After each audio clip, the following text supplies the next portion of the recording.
Y'all, this story comes to you out of Waverly, Tennessee. This mother, her name is Heather Thompson, 32 years old. Apparently, she unalives her 4-year-old son, her 13-year-old son, grandmother, and then turned the GUN on herself. Apparently, she'd been estranged from Jeremiah Thompson, her ex-husband. If you look at different reports, he says, we actually had a better relationship when we weren't together, and had I known that she was struggling so much, I would have helped her. Absolutely. He said we would talk on the phone. No one is aware of what the motive could have been. You have to assume that had to have been going through something that she felt that there was no other way outside of whatever she was going through in her mind. Though her mind was obviously not in a stable place, that is what she believed to be true, is the only thing that I can assume, right? Now, I know that there are a lot of great single parents out there, single moms in particular, who are thinking, I've been a single mom, I am a single mom, I've been unhoused, I've had to go to the food shelf, I've been in shelters, and I would never hurt my children. And I think, yeah, I understand you.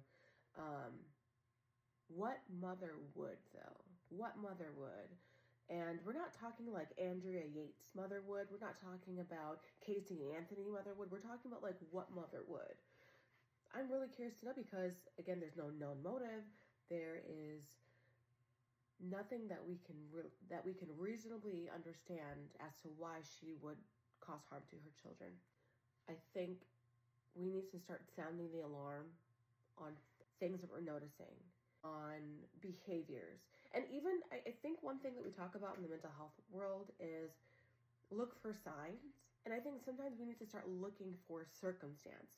Start looking at circumstance, because sometimes there aren't any signs. Sometimes there's just a matter of circumstance where someone's been struggling for so long and we see their environment, we see what's going on in their life, and there aren't any signs, right? Like they appear to be adjusting well to their circumstance or their environment, but we know that there's no way that they can be fine indefinitely where they're able to continue to show up in a way that is going to be healthy or conducive to a life well lived, right? Don't get me wrong. There are plenty of resilient people out there, and they might figure it out. They're going to get it together. They are betting on themselves every single time.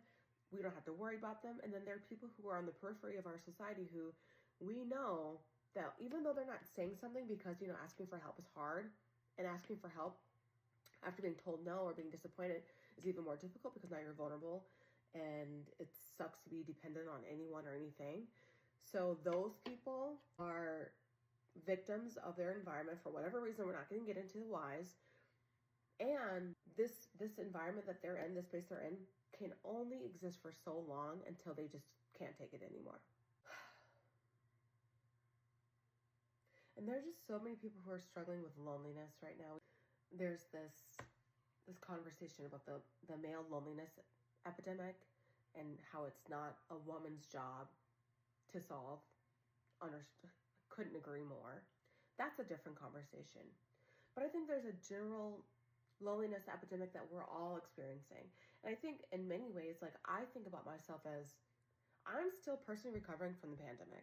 Like I'm still wrapping my mind around what that was for me, the people that I know, all the people who are no longer here as a result, and just how it's completely shifted our society in a way that will never be the same. So I'm still reeling from that myself. And I think there's an element of loneliness that exists within that. And I have to assume that other people might feel the same way, where it's like, there's just this general layer of loneliness where we're all just like on social media. We're connected in such an artificial way that makes us, I think, at times feel even more lonely, because it's like I'm connected and I still feel this emptiness, or I still feel this degree of isolation. And it's not to say that maybe you don't have opportunities or people aren't reaching out or you aren't reaching out, but it's like, it just maybe doesn't feel the same. It doesn't feel as, the depth isn't there like it used to be in relationships. And I wonder if it's like a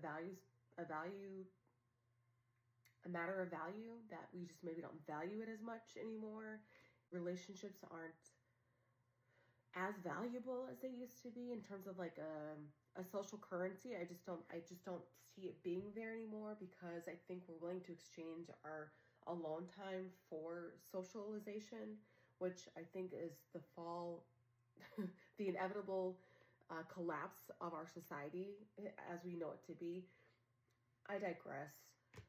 I don't know what Heather Thompson was going through, but again, if you or anyone you know are struggling and you're feeling alone, reach out. There is a GoFundMe that he started to support this family who's suffering from this incredible loss of 4 people, including Heather. And I wish she wouldn't have hurt her children. And I hate that she hurt her children. I hate that she thought that hurting them was any reasonable response to any pain that she was going through. I hate that. They did not deserve to be harmed in any way. Her grandmother included. I keep talking about the children because they're so young, they're vulnerable, but her grandmother as well. Her grandmother didn't deserve that happening to her. Please check out that GoFundMe at the very least. I like to share some of these stories because I feel that, there's so much going on in our world. Like, I feel hopeless. Like, what can I do? I have limited resources myself. So sometimes I feel like even reading someone's story is me bearing witness to their testimony of what occurred.